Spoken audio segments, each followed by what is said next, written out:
compartilhar do teu grande amor.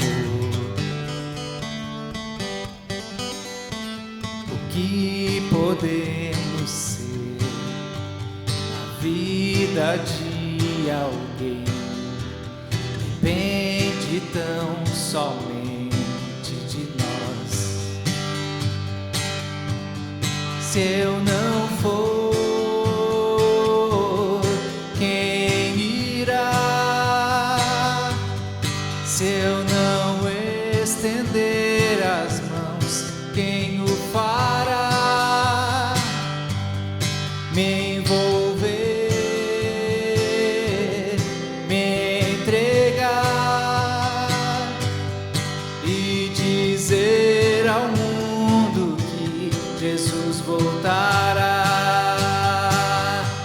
até que Ele venha, até que Ele venha. Cristo a esperança que ao mundo vou levar, até que Ele venha, até que Ele venha. Ele é a razão que me faz continuar.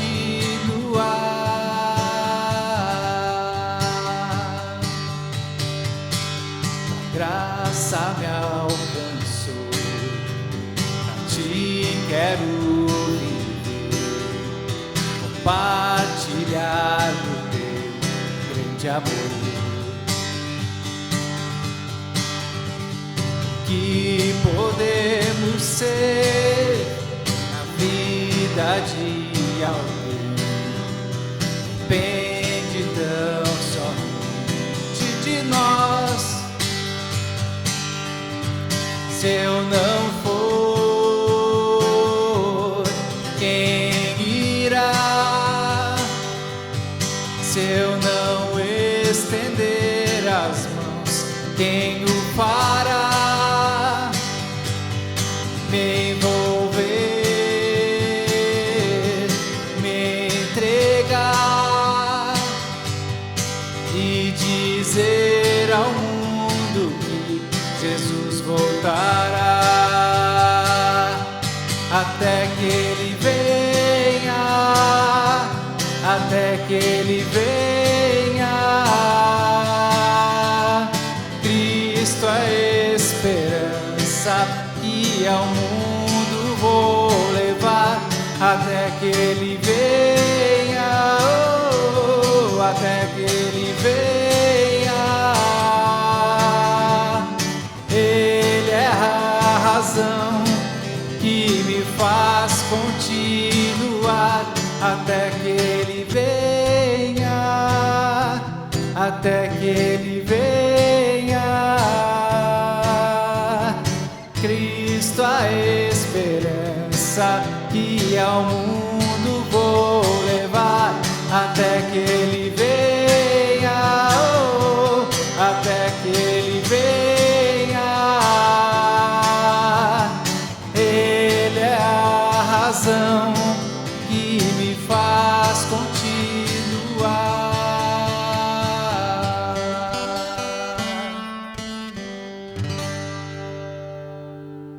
Bom dia, seja muito bem-vindo ao culto da Igreja Batista Conde.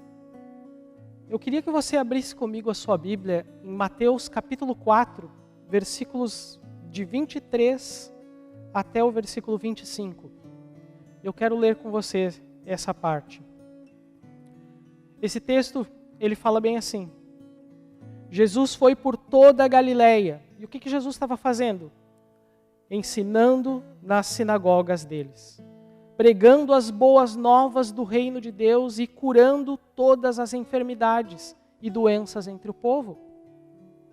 Notícias sobre ele se espalharam por toda a Síria, e o povo lhe trouxe todos os que estavam padecendo de vários males e tormentos.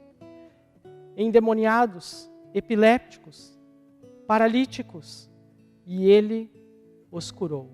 Jesus os curou.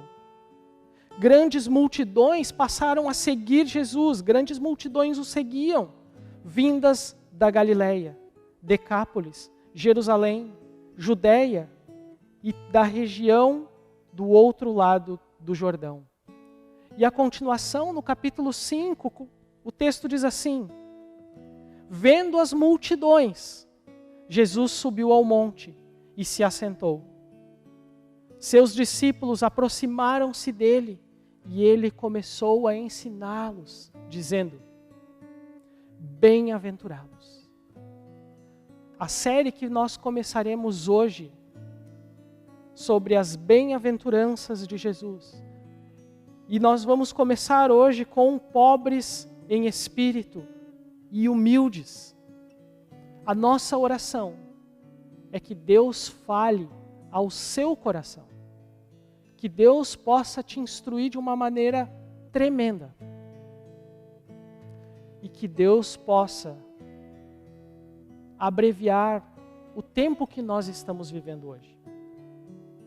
Eu quero nesse momento chamar você para orar junto comigo. Pelo culto que nós vamos ter hoje, por essa transmissão, mas também por nossa cidade, por nosso país e, por que não, pelo mundo todo. Talvez nós estejamos sofrendo de uma maneira que, com certeza, a nossa geração nunca viu. Talvez você esteja com pessoas ao seu lado com essa doença terrível. Talvez você tenha perdido alguém para essa doença. Então eu quero te convidar a orar junto comigo, por esse culto, mas também pelo tempo que nós estamos vivendo hoje. Um tempo tão difícil, um tempo muito difícil, onde nós estamos separados uns dos outros e não estamos cultuando ao nosso Deus na igreja. Feche os seus olhos, baixe a sua cabeça e ore junto comigo. Deus, nós queremos te agradecer, Senhor, primeiro pela tecnologia que nos proporciona, Senhor, ouvir a Tua palavra nessa manhã, podermos louvar o Teu nome com essas canções que nós vamos cantar. Eu quero, Senhor, louvar o Senhor, porque o Senhor tem feito grandes coisas. E assim como nós vimos, Deus, na Tua palavra, nesse texto que nós lemos, que Jesus curou muitas pessoas, curou elas dos seus males e das suas enfermidades. Senhor, eu quero orar, Deus, pelo tempo que nós estamos vivendo hoje. Pedir que o Senhor possa vir e nos curar. Que o Senhor possa curar aquelas pessoas, Senhor, que entregaram o coração delas para Ti e hoje também estão padecendo, Deus, por essa doença. Eu quero pedir que o Senhor possa estar com elas, Deus, fazendo a Tua vontade, mas também quero orar pedindo que o Senhor os cure. Existem pessoas da nossa igreja, Senhor, que estão acometidas dessa doença e que hoje precisam da Tua mão poderosa sobre elas, Senhor. Talvez elas estejam com medo, talvez elas estejam se sentindo sozinhas por estarem isoladas do restante da sua família. A minha oração é que o Senhor se faça presente, Deus. Abrace cada um deles. Eu também oro, Senhor, pelo nosso culto de hoje. Quero pedir que o Senhor fale ao nosso coração. Que sejam as Tuas palavras, Senhor, sendo dirigidas a nós. Que o Senhor tenha a liberdade, Deus, de nos encorajar a Te seguir, mas também que o Senhor tenha a liberdade de nos repreender, de nos corrigir. Mas que o Senhor fale, Senhor, que o Senhor não se cale nessa manhã. Eu Te agradeço, Deus, por tudo. Peço que o Senhor nos abençoe em nome de Jesus. Amém. Amém, gente. Fique agora com o nosso Conde TV. Atenção, pessoal do Conde Criança e dos Preás. Neste final de semana, reiniciamos as nossas atividades. E fique ligado, todo semestre vai ser pelo Zoom. Então peça para o seu pai ficar de olho nos grupos de WhatsApp que ele vai receber o link. Te aguardo lá! E agora um recadinho da nossa ação social. Ao longo dos anos, nós temos trabalhado com um grupo de haitianos aqui da nossa região, dando aula de português, suprindo algumas necessidades que eles têm. Você pode continuar contribuindo com as cestas básicas que nós estamos encaminhando para eles. Especialmente nesse semestre, nós estaremos ainda com as aulas de português suspensas devido à pandemia. Mas se você quer continuar ajudando, se você tem a disponibilidade de nos ajudar com as aulas de português, fale comigo, fale com o Ciro, fale com a Elke. Certamente nós teremos alguma coisa para você fazer, para você nos ajudar. E que Deus nos abençoe nesse ministério. A nossa escola bíblica retornou neste domingo com o tema Dons Espirituais. Se você ainda quer participar da nossa turma, não perca tempo. No próximo domingo, se conecte conosco pelo Zoom às 9 horas da manhã. Te espero lá. Um aviso rápido é que nossos ministérios da nova geração já retornaram. Por isso, se você quer participar de um dos grupos dos jovens do Up Life, entre em contato com o Stephen. Já se você quer participar dos adolescentes do Up Teens, entre em contato com o Team. Será uma alegria te ter em cada um desses momentos. Os nossos grupos pequenos também já retornaram. Por isso, se você ainda não faz parte de um grupo de casais, um grupo na nossa igreja, entre em contato comigo, que será uma alegria muito grande te alocar em alguns dos nossos grupos pela cidade. Certamente agradecemos muito a igreja pela sua contribuição ao longo de todo esse período de pandemia financeiramente. Agora eu quero te lembrar que você possa ser fiel ao que Deus tem te chamado com relação a contribuições. Você tem várias formas de poder contribuir, tanto para as ofertas, através do dízimo, quanto também para as cestas básicas com os haitianos que estão à nossa volta. Entendo que Deus tem te chamado, será uma alegria poder servir junto com você. Olá, igreja. Estou passando aqui para trazer um recado muito importante para aqueles que são membros da Igreja Conde. Nós estamos num processo de eleição da nova diretoria, que vai assumir a partir de agosto desse ano. Esse mês de março é o tempo que cada membro tem para fazer a indicação dos nomes. Esses nomes que vão ser analisados depois pelo conselho, vão ser contatados e depois levados para a Assembleia, para a eleição. Infelizmente, não podemos fazer daquela forma tradicional, que é preencher uma cédula de papel e colocar na urna, porque as restrições da pandemia nos impedem de termos os cultos presenciais. Pensando em proporcionar que a maior parte da igreja participe, a diretoria e o conselho estão trazendo 3 formas alternativas. A primeira é através de um formulário online, parecido com aquele formulário que se usa para a inscrição do culto. Só que, em vez disso, tem cada cargo, então o membro pode colocar e escrever o nome ali das indicações para cada um dos cargos. A segunda é através do WhatsApp da Conde. Você pode escrever os nomes também para cada um dos cargos e mandar para o WhatsApp, que depois vai ser encaminhado para a comissão escrutinadora. E uma terceira, que ainda depende de se vamos conseguir ter expediente lá na igreja, é através do número de telefone da Conde. Você pode ligar para lá e fazer as indicações. Isso tudo será passado para a comissão escrutinadora. Pedimos que todos aqueles que são membros da igreja participem, busquem alguma forma de participar e se envolver nesse processo muito importante. Peço também que orem por aqueles que vão assumir já em agosto essa nova função e, acima de tudo, que Deus nos dirija nesse processo todo. Sejam ligados, nós vamos mandar as notícias, as informações, os links no Conde Comunica. Por favor, participem e pedimos que Deus abençoe cada um de nós. Como o Johnny já falou no início, Samuel vai explicar um pouquinho mais aqui adiante. Hoje nós optamos por esse formato. Eu estou sozinho aqui no palco e eu confesso que eu preferia estar com a banda completa, como a gente estava alguns domingos atrás. e com o vocal junto aqui, o grupo todo cantando junto comigo, cantando com vocês aqui nesse salão, é muito melhor louvar o nosso Deus assim, né? Mas as coisas às vezes fogem do nosso controle, e quando as coisas fogem do nosso controle é que a gente se dá conta de como a gente não tem nada, de como a gente depende do nosso Senhor.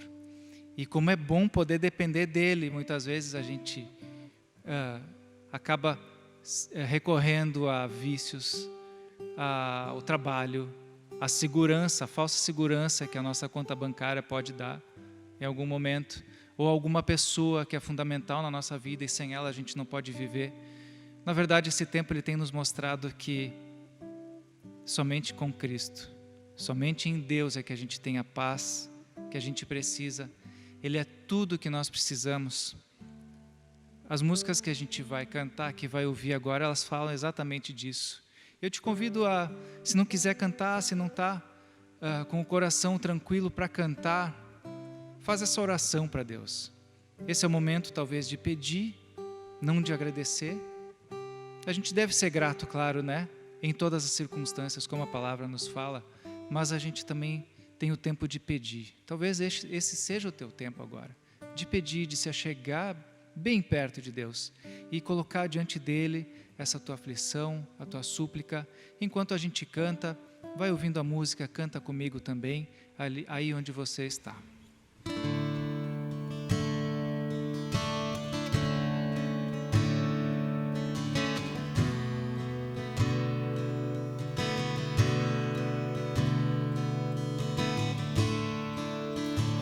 Eu vou clamar, pois tudo vem de ti e tudo está em ti. Por ti vou caminhar, tu és a direção, o sol a me guiar. Tudo pode passar, teu amor jamais me deixará. Sempre há de existir novo amanhã preparado pra mim.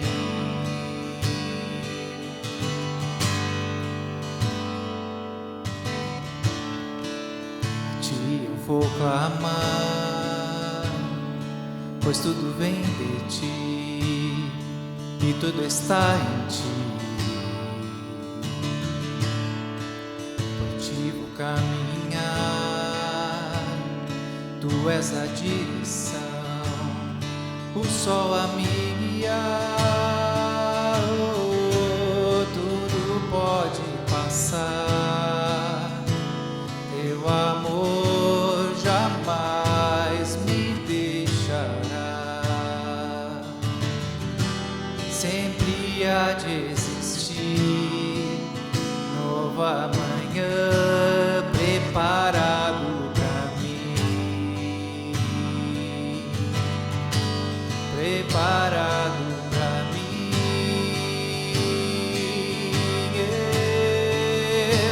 Eu me rendo aos teus pés, és tudo que eu preciso pra viver.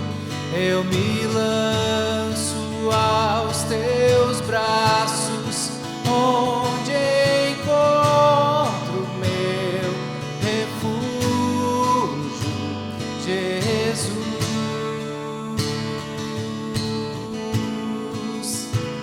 Eis-me aqui,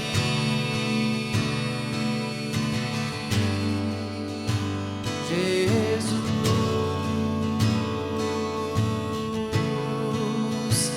Eis-me aqui.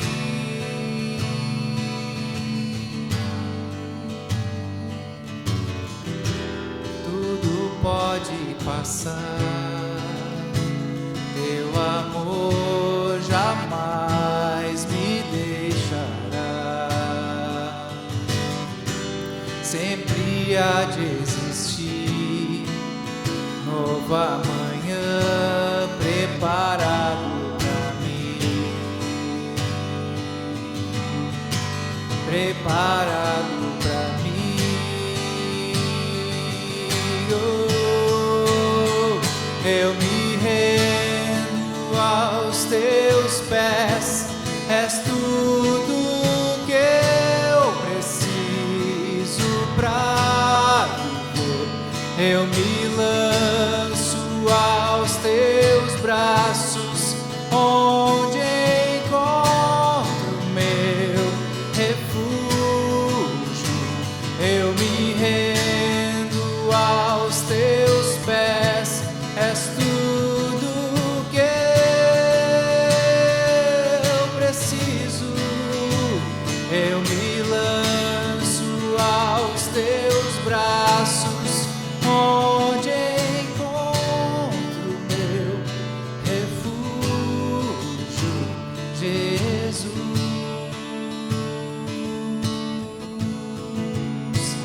Eis-me aqui,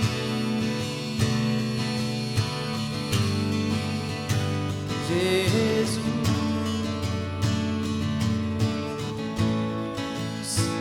Eis-me aqui.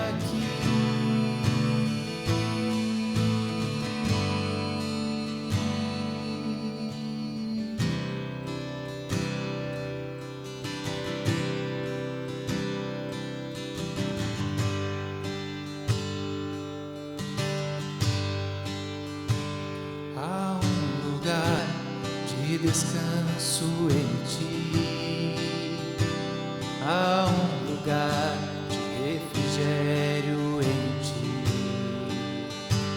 Há um lugar onde a verdade reina. Esse lugar é no Senhor.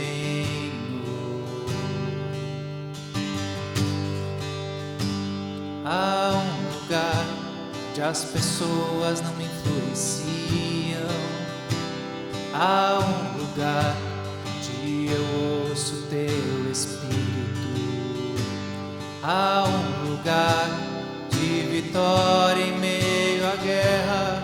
Esse lugar é no Senhor. Esse lugar é no Senhor. Esse lugar é no Senhor. Esse lugar é no Senhor. Esse lugar é no Senhor.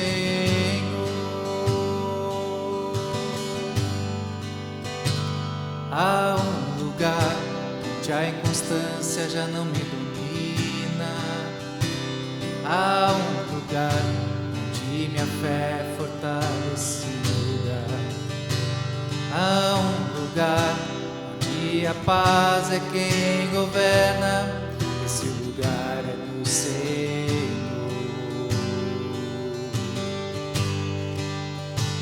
Há um lugar onde os sonhos não se abortam. Há um lugar onde os meus medos não me dominam. Há um lugar que quando se perde é que se ganha. Esse lugar é no Senhor. Esse lugar é no Senhor. Esse lugar é no Senhor. Esse lugar é no Senhor. Esse lugar é no Senhor.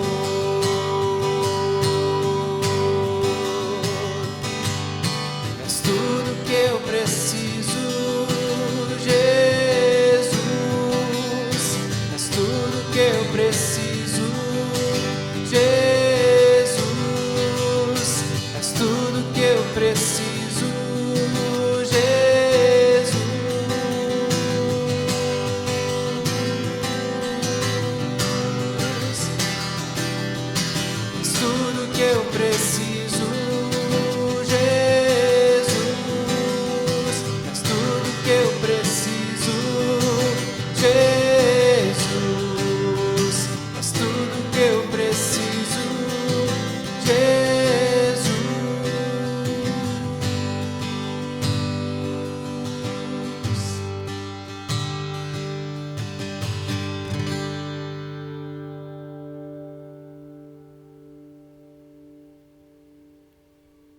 Como dissemos anteriormente, hoje nós estamos então entrando na nossa série chamada Cultura do Reino.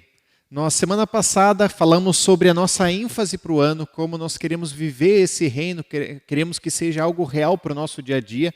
E hoje, de hoje em diante, nesse mês de março, nós vamos falar sobre as bem-aventuranças, o Sermão do Monte e principalmente o que Cristo queria inaugurar dos valores desse reino ao nosso redor, como nós precisamos viver se somos súditos do Rei. Antes da gente entrar propriamente nessa história, nessa mensagem, eu queria rapidamente compartilhar algo com você. Hoje nós estamos fazendo o nosso culto gravado durante a semana. Nós não estamos aqui no domingo ao vivo, porque nós entendemos que no domingo ele demanda de uma equipe maior. No nosso cuidado uns para com os outros, nós queremos preservar a saúde de todos e estamos entendendo, temos respeito pelos profissionais da saúde, pelas pessoas que têm morrido ao nosso redor, têm sofrido enfermas. Então, o meu pedido para você é tal qual nós estamos tentando cuidar como igreja, para que num futuro breve nós possamos estar aqui presencialmente. Eu quero te convidar também a você cuidar no seu dia a dia, cuidar das suas saídas, a forma que você está saindo, a segurança sua, da sua casa, mas também das pessoas ao redor. Não é o tempo da gente, certamente, pensar só em nós mesmos, mas cuidarmos uns dos outros. Esse é meu pedido especial para você, para que assim que nós pudermos estarmos aqui também juntos e com alegria a gente vai poder receber a cada um de vocês. Nós, entrando na nossa mensagem, então, eu queria te convidar a abrir em Mateus capítulo 5. O Johnny já introduziu um pouquinho do que Jesus foi falando, mas eu queria ler com talvez mais detalhes possíveis o início desse capítulo 5, onde nós vamos ver tanto a questão dos pobres de espírito quanto dos humildes de fato. E nesse sentido, eu quero começar contando uma história para você, para a gente introduzir talvez o nosso tema. Até pouco tempo atrás, eu nunca tinha andado de montanha-russa. Na verdade, eu tinha andado de montanha-russa. Era uma bem infantil, bem simples. Era a montanha-russa do Mickey. Então, quando a gente subia, a gente sabia que a altura máxima que ia chegar eram 2 metros de altura e a velocidade ia ser uns 20 por hora. Então, praticamente, você se sentia andando de carro, talvez numa rua um pouco movimentada. A minha experiência era mínima, mas aquilo, talvez, se me perguntassem o que é andar de montanha-russa, essa seria a descrição que eu poderia dar para qualquer outra pessoa. Então, por pouco tempo, eu tive o privilégio de ir numa montanha-russa do Beto Carreiro World. E nessa montanha-russa ela se chama Fire Whip, é o chicote de fogo. E essa montanha-russa, ao invés do piso ou do trilho ser embaixo do seu carrinho, ele é em cima. Então você fica suspenso e ela chega até 100 km por hora. A velocidade é absurda e o tempo que ele dura não chega a 1 minuto. Mas é uma coisa tão incrível e tão intensa que todas as outras atividades ou toda outra experiência que eu tinha de montanha-russa, ela caiu por terra porque nada se compara a isso que eu vivi. O que Jesus estava mostrando nesse momento através da cultura do reino é que tudo o que aquelas pessoas haviam vivido talvez até aquele momento, toda a experiência espiritual que aquelas pessoas e os seus discípulos e os judeus tinham tido através dos fariseus, dos saduceus ou daqueles que estavam partilhando as leis e a religião, agora ele estava inaugurando algo novo, que não se comparava, que era muito maior do que qualquer outra dessas coisas. Quando esses discípulos conhecem quem é Jesus, são chamados e essas pessoas estão ao redor dele e vem essa grandeza, uma multidão se torna ao redor de Jesus, porque eles veem algo tão maior que ninguém mais poderia ver. Essa é a questão da nossa mensagem de hoje. A cultura da renúncia. É o primeiro tema que nós vamos abordar, as duas ideias, tanto da pobre de espírito quanto dos humildes. Essa nova experiência da montanha-russa, essa nova experiência que eu tive, certamente foi uma experiência muito mais incrível para os discípulos que viram Jesus, viram os seus ensinamentos e era algo real, algo que eles podiam realmente perceber que um novo reino estava sendo inaugurado e eles queriam conhecer desse grande rei. Assim, eu quero te convidar então a você abrir junto comigo, se você ainda não abriu, em Mateus capítulo 5, e a gente vai ler então esses 2 primeiros versículos deste texto, que diz assim: Vendo as multidões, Jesus subiu ao monte e se assentou. os seus discípulos aproximaram-se dele e ele começou a ensiná-los, dizendo.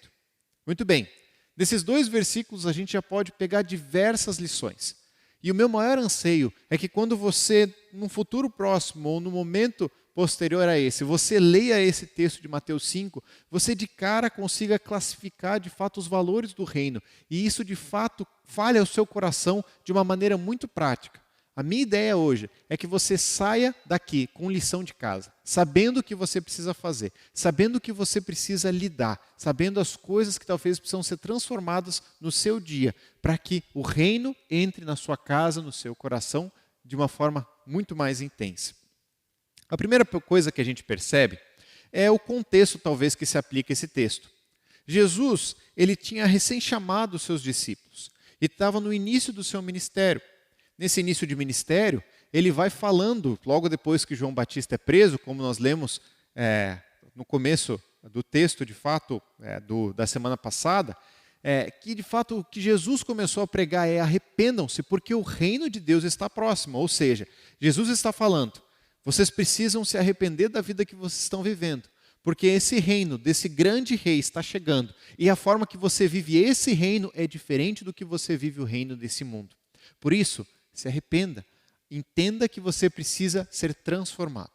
Jesus então começou a acompanhar as multidões e começou a cuidar de pessoas e a curar enfermos e a fazer grandes ensinamentos de sinagoga em sinagoga, de cidade em cidade, de lugar em lugar. E as pessoas começaram a se juntar para escutá-lo, para ouvi-lo, porque nunca ninguém tinha tido uma experiência tão incrível antes. Era isso o que Jesus estava mostrando ao seu redor. Então, vendo as multidões, é onde nós começamos o nosso texto. Jesus subiu a um monte. A verdade é que esse monte não era nenhum dos montes sagrados que as pessoas consideravam na época. Nem tampouco, talvez, era o Monte Sião. O monte, talvez, da promessa, um monte tão especial. Era um monte comum. Enquanto naquele momento, os fariseus e os saduceus enchiam as sinagogas e os lugares espirituais para talvez deturparem a lei, falarem coisas mentirosas, Jesus estava subindo num monte, muito simples, para falar a maior verdade eterna, mostrando que a grande diferença não era o lugar, mas era a sua presença. A presença de Jesus fazia toda a diferença. É engraçado como existe uma outra história também, e muitos autores e estudiosos, quando lêem esse texto, eles comparam, que é a história de Moisés, quando ele desce então do monte com as leis, os 10 mandamentos. E a verdade é que naquele momento, talvez Deus está separado do povo, conversando apenas com Moisés, e ele está trazendo a lei, para que Moisés pudesse levar o povo à forma deles viverem, a forma que Deus se agradava deles viverem. Nesse momento é Jesus quem está subindo o monte. E Jesus subindo o monte, ele está colocando então uma nova forma de viver. E não é mais talvez um Deus que se aproxima só de uma pessoa, mas a multidão estava perto dele. Jesus se aproxima, porque a maior questão não é o lugar onde eles estavam, mas era a presença de Jesus, que fazia toda a diferença. A sua presença para ensinar a todas essas pessoas ao redor. A segunda coisa que a gente percebe é que Jesus, e o texto de Mateus, ele faz essa ênfase que ele se assentou para ensinar. Todo rabino e toda a pessoa da época compreendia que existiam formas diferentes de ensino. Seja um rabino ou até alguma pessoa grega da época que era alguém mais culto, um mestre, eles tinham costumes de ensinar os seus discípulos, ou seja, as pessoas que estavam lhe seguindo, no caminho, enquanto caminhavam, enquanto conversavam, eles iam fazendo coisas e iam falando. Mas quando eles tinham um dos seus ensinos centrais, eles sentavam e eles expunham o que era realmente importante. Lembra que nós falamos na semana passada? O centro da mensagem de Jesus era abordar o reino de Deus. E era isso que Jesus estava inaugurando nesse momento. Pois bem, eu vou me sentar e eu quero mostrar como isso é importante, de tal maneira que vocês vão escutar sobre o centro de tudo que eu vou fazer.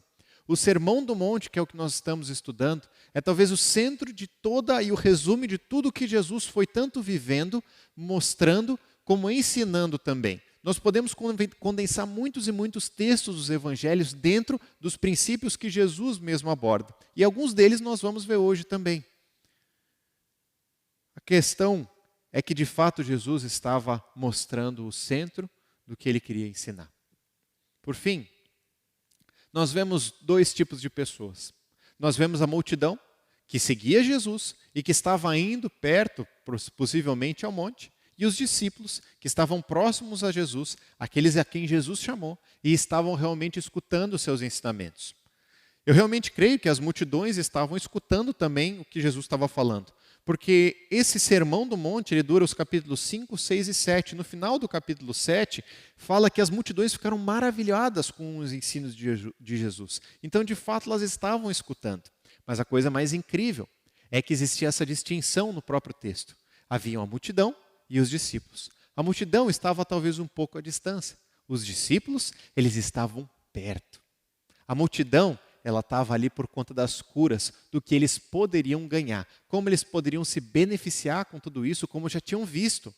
Os discípulos estavam ali porque eles queriam se parecer mais com o mestre. É isso que o discípulo faz, procurar se assemelhar cada dia mais ao seu mestre.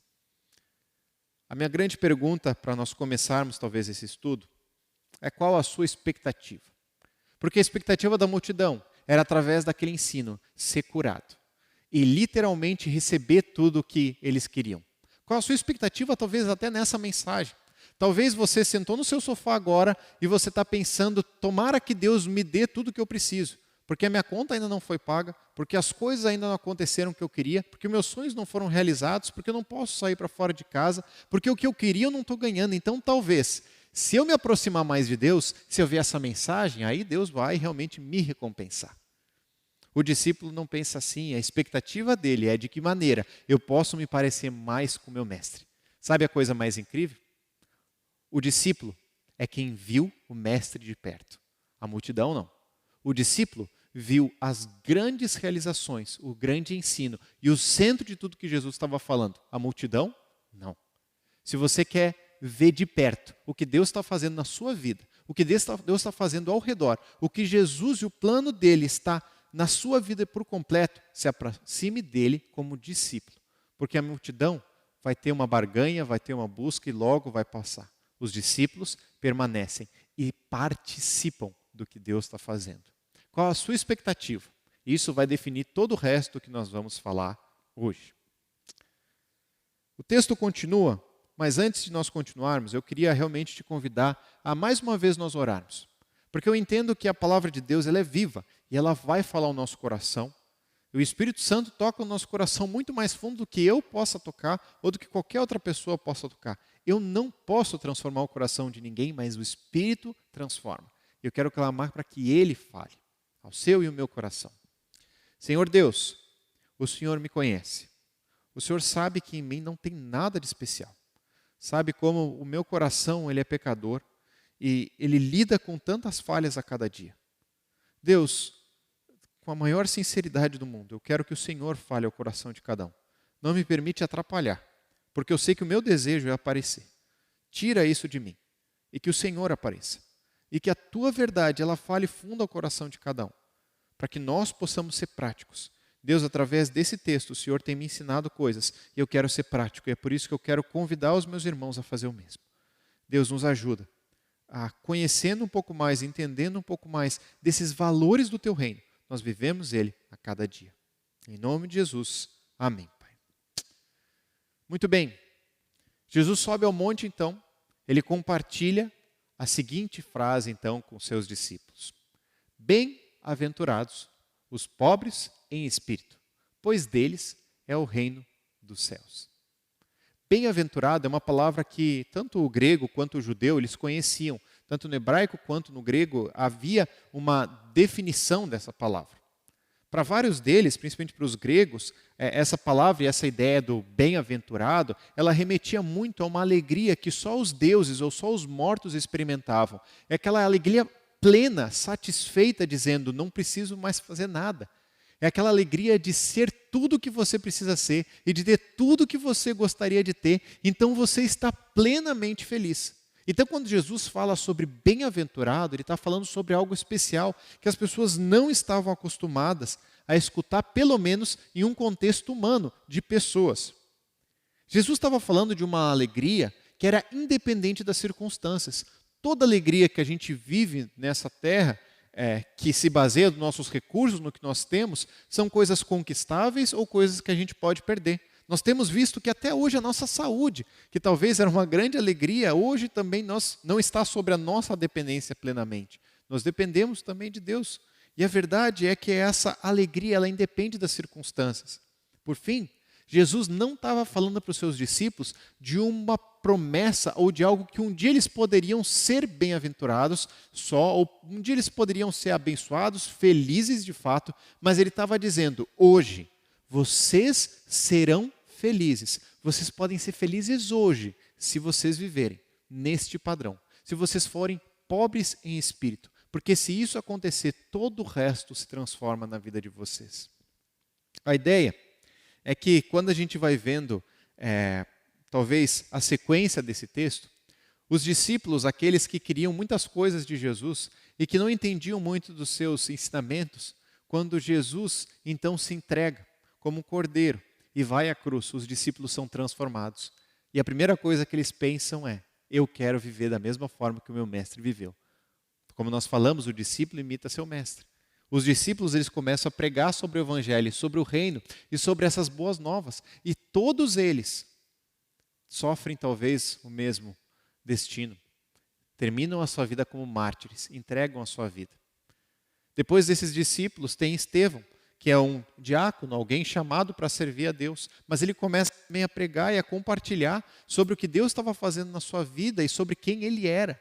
Então as pessoas pegam em pedras para apedrejá-lo, e é talvez uma das mortes que nós vemos mais alegria, porque ele vê os céus abertos e ele diz, perdoa essas pessoas porque elas não sabem o que estão fazendo. Então Estevão se despede porque ele estava indo para um lugar tão mais incrível, ele estava feliz.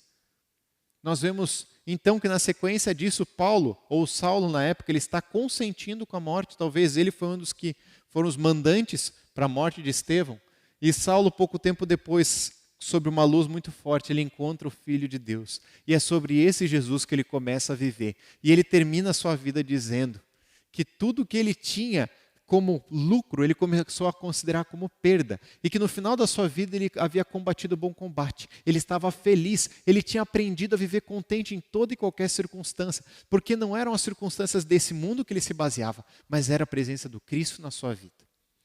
Exemplos da palavra de Deus, do que Jesus estava inaugurando naquele momento. O texto então ele fala sobre a ideia de pobres em espírito. E essa palavra, ela se remete principalmente a alguém que assume não ter nada. E é difícil alguém assumir isso porque não é uma condição boa. Para esse mundo, tudo que nós escutamos é que nós precisamos adquirir mais. Estude mais, faça mais para que você tenha mais, para que você seja alguém. Porque muitas vezes ser alguém está intimamente ligado a você ter coisas. Então, se você tem a sua casa, se você tem o seu carro, se você tem todas essas contribuições de alguma forma, então você é alguém agora. Mas o que de fato Jesus estava mostrando é que existe um princípio muito mais profundo. Aquele que entende que não tem nada, que toma consciência da sua miséria, que coloca toda a sua confiança diante de Deus. Aquele que os seus recursos para si não são nada. Porque Deus significa tudo. Percebe a diferença de alguém que é pobre em espírito? Jesus não estava se referindo naquele momento a um pobre necessariamente financeiramente. Porque Jesus não pregou sobre a miséria e obviamente ele sabia que os recursos poderiam ser usados para o reino de Deus. O que ele está dizendo é alguém desapegado. Alguém que não se baseia a sua vida e não se preocupa com as coisas que aqui ele pode obter ou pode perder. Porque se a minha alegria se baseia nos recursos que eu posso ter ou perder, quando eu não os tenho, eu fico triste. Mas se a minha alegria se baseia não em algo daqui, mas em algo eterno, nada daqui muda o que eu sinto por dentro. E é essa a perspectiva da bem-aventurança. É esse reino de ponta cabeça, essa cultura de ponta cabeça que não faz sentido talvez para as pessoas naturalmente, mas para que aqueles que conhecem o rei, tudo começa a fazer sentido. A verdade é que quando nós olhamos, principalmente a história de Zaqueu, nós vemos uma história muito engraçada. Zaqueu era alguém baixinho, ele sobe numa árvore e escuta os ensinamentos de Jesus. Ele subiu porque ele queria escutar. Ele queria estar mais perto desse mestre, mesmo sendo alguém que roubava e cobrava impostos indevidamente. Ele queria ouvir desse mestre. Jesus então diz, Zaqueu, eu vou almoçar na tua casa, eu vou jantar na tua casa, eu vou ter um relacionamento com você. Jesus se encontra com Zaqueu e a Bíblia fala que houve salvação naquela casa. Porque Zaqueu, quando entende quem é Jesus, quem é o seu reino, como esse reino funciona, Zaqueu entrega a sua vida e ele diz: eu vou dar metade do que eu tenho para os pobres e eu vou devolver muito mais àqueles que eu extorqui, porque não me importa nada mais do que eu tenho aqui. Mas me importa estar na tua presença, Cristo, me importa viver no teu reino, é isso que eu quero. Essa salvação entrou na casa de Zaqueu. E a gente percebe claramente como Deus vai mostrando, através da sua palavra, essas verdades. Apenas quando nós nos desapegamos, talvez, e entendemos a ideia de bem-aventurado, da alegria, entendemos o conceito que nós precisamos ser pobres em espírito. Existe a promessa de fato daqueles que herdarão o reino de Deus. Apenas quando nós nos desapegamos das coisas desse mundo, nós partimos para o reino dos céus. Uma ilustração muito simples disso. Anos atrás, a gente sempre fazia a nossa noite dos primos. Agora nossos primos estão um pouco distantes, nossas primas, pelo menos uma delas. Mas na nossa noite dos primos, a gente geralmente saía para jogar ou ia para casa de alguém para a gente jogar algum jogo de tabuleiro. Banco Imobiliário era um dos meus favoritos. Porque é aquele jogo que você vai jogando os dados, dependendo do lugar onde você cai, você pode chegar talvez num quadradinho de Interlagos, do Morumbi, você vai então conquistando aqueles lugares, vai então depois cobrando aluguel e você vai enriquecendo naquele jogo.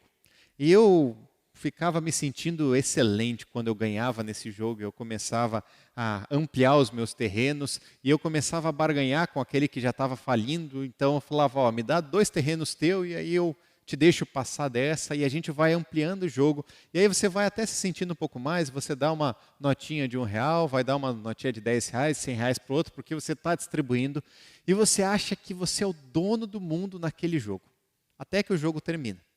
E eu quero te ver tentar chegar no banco, com todas aquelas notas de banco imobiliário, oferecendo então para fazer um investimento.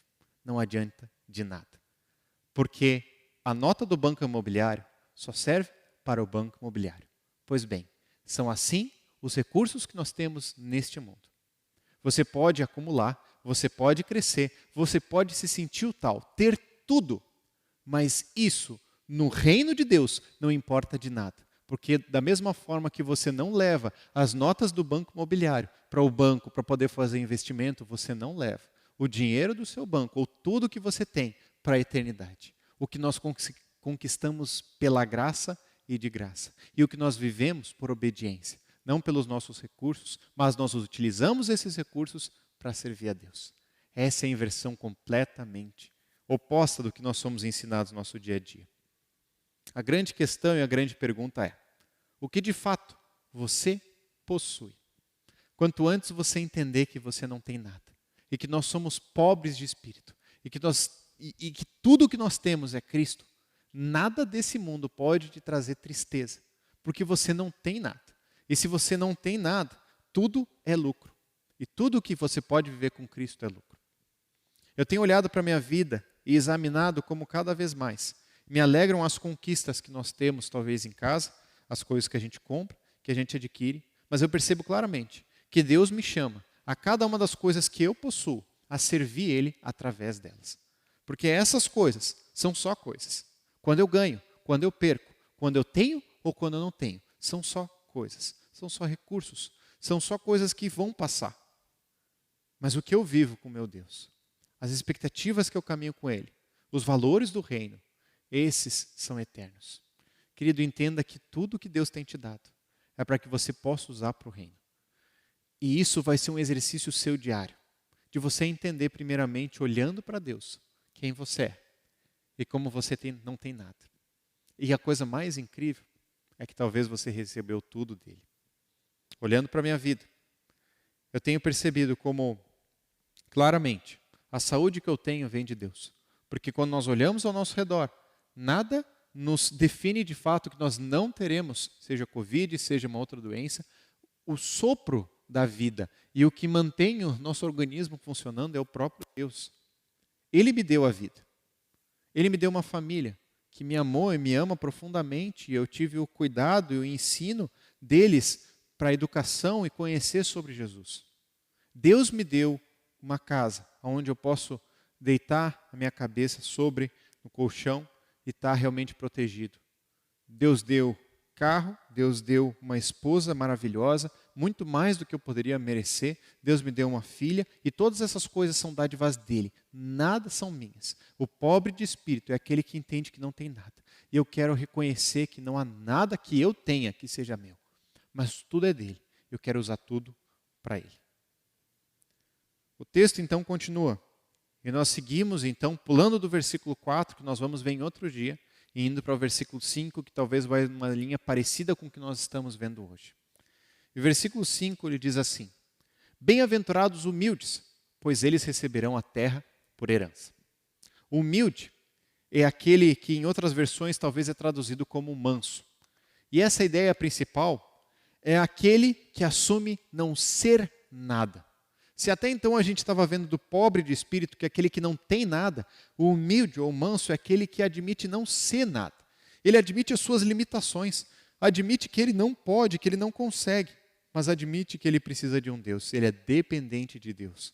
E como é o lugar exatamente onde ele precisava estar, para conseguir viver a sua vida, agradando a Deus. É aquele que abre mão dos seus direitos e se apega de forma clara aos seus deveres, para poder servir os outros. É aquele que, de fato, entendeu quem é, com relação a Deus e com relação a tudo ao seu redor. A verdade é que ninguém busca Cristo, se não entender que é limitado e que, pelos seus pecados, não consegue, de alguma forma, se ver livre. Quando nós entregamos nossa vida para Cristo, é porque nós entendemos que nós somos falhos, que nós não conseguimos. É entender a falência, é entender a incapacidade de deixar de pecar. Então eu digo, Jesus, me ajuda, entra no meu coração, porque por mim eu vou viver a minha vida do mesmo jeito que eu estou vivendo. Eu não consigo ser diferente. Isso é o que te faz se aproximar de Deus. Isso é o que te faz se aproximar de Jesus. Da mesma maneira, você não demonstra amor para as pessoas se você acha que você é perfeito. Porque demonstrar um amor, ele denota de alguma forma uma limitação sua e você procurar mostrar algo especial para com os outros. A humildade, ou a questão de mansidão, de ser manso, ela nos atinge de formas diversas. Aquele que é manso, ele não se ira facilmente com os outros, ele não responde segundo a ira, mas ele responde segundo a cautela. Nós podemos ter várias percepções hoje mesmo no nosso dia. Várias vezes eu fico pensando como eu chego no apartamento, no prédio, às vezes é um sábado, a gente está cansado e aí começa um barulho fora de casa, às vezes é um vizinho fazendo uma mudança, alguma dificuldade que eles estão passando, tentando levar para algum lugar, e a coisa que eu mais fico pensando é: eu vou ligar para esse vizinho. Eu vou colocar no grupo do WhatsApp, porque eu quero reclamar dessa pessoa. Eu quero que todo mundo veja a minha indignação, porque eu tenho direito sobre isso. A pessoa não pode fazer isso. E talvez a percepção contrária, a percepção diferente, é aquele que abre mão dos seus direitos. E talvez vai conversar com o seu vizinho. E é algo que poucas vezes ocorreu para mim, chegar para o vizinho e perguntar: querido, tu quer uma ajuda? De alguma forma eu posso te ajudar? Porque esse é o contrário do que eu quero. Eu quero o que eu posso ganhar e não o que eu posso servir. O humilde é aquele que oferece, não aquele que barganha, não aquele que busca de fato coisas a mais. A verdade é que esse humilde, ele tem uma promessa também grande sobre ele. É aquele que vai receber a terra por herança. A terra por herança, ela talvez, me parece ter dois significados. O primeiro é que Jesus fala em Mateus 23, 12, eu queria te convidar a você abrir nesse texto, rapidamente. A primeira, talvez, percepção que eu tenho sobre isso. Ele diz assim: pois todo aquele que a si mesmo se exaltar será humilhado, e todo aquele que a si mesmo se humilhar será exaltado. Jesus está falando sobre, principalmente os fariseus, os mestres, aqueles que procuravam se exaltar, mas mostrando como, no fim das coisas, aquele que aqui na terra entende o seu lugar, entende a sua submissão a Deus, entende que não é tudo o que ele gostaria de ser, ou não é tudo que os outros pensam, esse um dia, de alguma forma, vai reinar junto com Cristo. E essa já é a segunda percepção, como o que nós falamos na semana passada. Um dia haverão novos céus e nova terra. essa terra já não existirá mais. Mas nessa nova terra que existirá, nos novos céus, nós, aqueles que entregamos a vida para Cristo, reinaremos com Ele. E essa é a versão mais incrível de que a terra por herança um dia será plenamente aqueles que hoje vivem como mansos e humildes. Que exercício isso é no nosso dia a dia. Que exercício isso é para o meu coração. Porque eu quero buscar os meus direitos. E quando alguém fala algo que eu não gosto, quando alguém fala algo que não é a forma que eu queria que ela falasse, eu já revido, e eu já vou contra, e eu já busco os meus direitos, e eu já quero de alguma forma ganhar. Esse tempo de pandemia tem nos mostrado claramente como nós somos egoístas. E como se tem alguma coisa que eu posso ganhar e que eu posso me beneficiar, eu vou fazer. Não importa se eu estou deixando de cuidar dos outros, não importa se eu estou expondo outros também, eu vou fazer. E a grande verdade é que nós precisamos ser marcados pela nossa vida com Jesus, pela nossa vida do reino, e não por coisas talvez que a gente viva aqui. A pergunta dentro disso é: de que maneira você tem vivido? Existe uma frase, e eu quero falar essa frase através de uma ilustração muito simples. Certamente você já jogou xadrez, e no xadrez você tem as peças mais simples e as peças mais, talvez, valiosas. O peão é aquele que rapidamente no início do jogo ele vai sendo descartado porque tem uma outra estratégia maior. E você até às vezes vai deixando que o seu adversário consuma o peão e mate seu peão, porque de alguma forma você já está arrumando uma estratégia com a torre, com o bispo, com a rainha ou até mesmo o rei. No meio de tudo isso, a verdade é que quando o jogo termina, o rei e o peão, eles vão para a mesma caixa. No final desta vida, o rei, o mais poderoso daqui, e o peão, eles vão para a mesma caixa. Não é esse título que nos diferencia para onde nós vamos, mas é o nosso relacionamento com Cristo. Não importa quem você acha que é nesse mundo. Se você for filho de Deus, é só isso que te garante para onde você vai. Para a eternidade com Cristo. É um passo de entregar a sua vida para Jesus e que muda todo o restante. Eu queria concluir então a nossa mensagem aqui abordando uma outra ilustração. A Sofia, ela vem de uma cidade chamada Santos, que é do litoral de São Paulo. A primeira vez que eu fui para lá, ela me mostrou um fenômeno muito engraçado. Que quando a gente vai caminhando na praia, a gente estava caminhando já e ela falou, olha para os prédios. Eu olhei para os prédios. Ela disse, tu percebe alguma coisa diferente?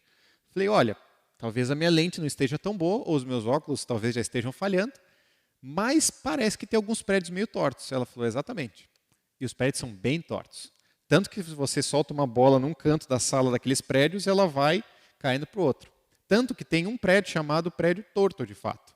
E tem o bar do torto, porque o prédio é completamente torto. E você vai olhando na linha do horizonte, você vai vendo como cada prédio se alinha de um jeito diferente, porque a sua base ela é muito superficial. Ela não vai até tão fundo aonde talvez a placa rochosa que pudesse estabilizar aqueles prédios. Mas sabe qual que é a melhor forma de você identificar se um prédio está torto ou não? É simples. Colocando um prédio reto do lado. A melhor forma de você identificar se uma torre, se um prédio está torto, é você colocando um reto do lado.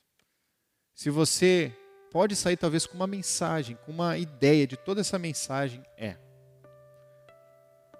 o nosso testemunho, ele é visto e ele é visível pelas pessoas ao nosso redor, pelos nossos vizinhos, nossos colegas de trabalho, aqueles que estão próximos de nós. A todos eles estão vendo a nossa forma de viver. E a nossa forma de viver, ela é tanto visível quanto ela é impactante. Quando um vizinho talvez veja a sua forma de lidar com a sua família, a sua forma de lidar com seus recursos, que eles não importam tanto. Não importa tanto o que você possa ter, não importa tanto o que você possa adquirir, mas importa que você confie em Cristo e Ele é tudo o que você tem. Quando o seu colega de trabalho vê que a sua postura diante de uma injustiça, de uma ira, de algo que talvez para você não era o melhor, que está te prejudicando, você não buscar os seus direitos claramente, mas buscar os seus deveres e ser cuidadoso com os outros, demonstrar amor e demonstrar outra face, isso vai ser uma evidência de que existe um prédio reto, ou procurando se tornar reto, ao meio de tantas situações diferentes, de tantos prédios ou torres tortas ao redor. Esse testemunho, ele é evidente. E o que nós estamos falando nessa série, e principalmente nesse ano, é sobre essa cruz. A cruz que um dia nos alcançou através de Jesus. A cruz que um dia trouxe vida para nós. E que através dela nós queremos compartilhar essa mensagem aos outros. Querido, a melhor forma de você compartilhar, de você iniciar compartilhando esta verdade, para que um dia chegue o momento onde eu oro tanto, que você possa pegar a sua lâmpada, colocar o nome de uma pessoa que você tem trazido para Cristo, e que essa lâmpada então esteja aqui junto, para que chegue esse momento. Você precisa viver de uma maneira diferente do que todo o resto talvez tenha vivido. Uma maneira, a forma que as pessoas e os súditos do rei vivem, nessa cultura do reino. Por isso, entenda que nós não somos nada, nós não temos nada. Quanto antes nós entendermos isso, nós podemos viver de fato com Cristo. A gente olha a história de João Batista, e ele vivia nos desertos, o que lhe importava era a mensagem. A mensagem era maior que o seu mensageiro. E é por era que ele vivia. Nós vemos Paulo desapegado, como nós falamos. Tudo posso naquele que me fortalece. Eu sei o que é viver com muito ou com pouco, não importa. Eu estou contente porque tudo eu posso viver naquele que me fortalece. Nós vemos tantas histórias mostrando sobre que nós não temos nada. Quem tem é Cristo e nele que nós queremos viver. Da mesma maneira, nós vemos tantas formas do próprio Jesus representar a humildade, a mansidão, o ser manso, aonde Jesus foi levado até a cruz como um cordeiro, de forma leve, de forma tranquila, como um testemunho perfeito. Que nós possamos aprender esses exemplos e essa vida, para nós vivermos ao nosso dia a dia. Abaixa a tua cabeça, eu queria terminar então com uma oração. Deus, eu te louvo e te entrego essa mensagem. Certamente o Senhor tem falado ao meu coração já de diversas formas. E eu quero escutar a tua voz, eu quero aprender sobre ti. Deus, o Senhor sabe como eu gostaria que a gente pudesse estar aqui reunido na igreja. Mas o meu pedido, Deus, é que apesar de mim, apesar das minhas limitações, das minhas falhas, o Senhor fale ao coração de cada um. E que o Senhor realmente possa estar nos ajudando a entender de que forma eu posso viver essas verdades. Deus, nós precisamos aprender mais de ti. Nós precisamos viver essa cultura. Só nessa cultura, de fato, nós podemos ser transformados. Como nós começamos falando, a grande diferença da multidão para os discípulos é que os discípulos ficavam perto do Mestre. E eles viam de forma como eles poderiam se parecer mais com o Mestre. E eles participavam das coisas que o Mestre estava fazendo. Deus, eu quero poder participar do que Cristo está fazendo ao nosso redor. Eu quero participar, eu quero estar com o coração cheio do que essa cultura do reino pode trazer. Porque a coisa mais incrível é que nós podemos ser felizes de verdade. Todo mundo quer estar feliz, todo mundo quer ser bem-aventurado. Contigo, isso é real. Não dos padrões desse mundo, das coisas que passam, mas o teu padrão, abrindo mão de coisas, na renúncia, para que nós possamos viver o que só o Senhor nos dá. Nos faz bem-aventurados nessa semana, Deus. Nos ajuda a ser práticos no que o Senhor está nos ensinando. Em nome de Jesus, amém, Pai. Que você tenha uma excelente semana e que Deus te abençoe. Até semana que vem.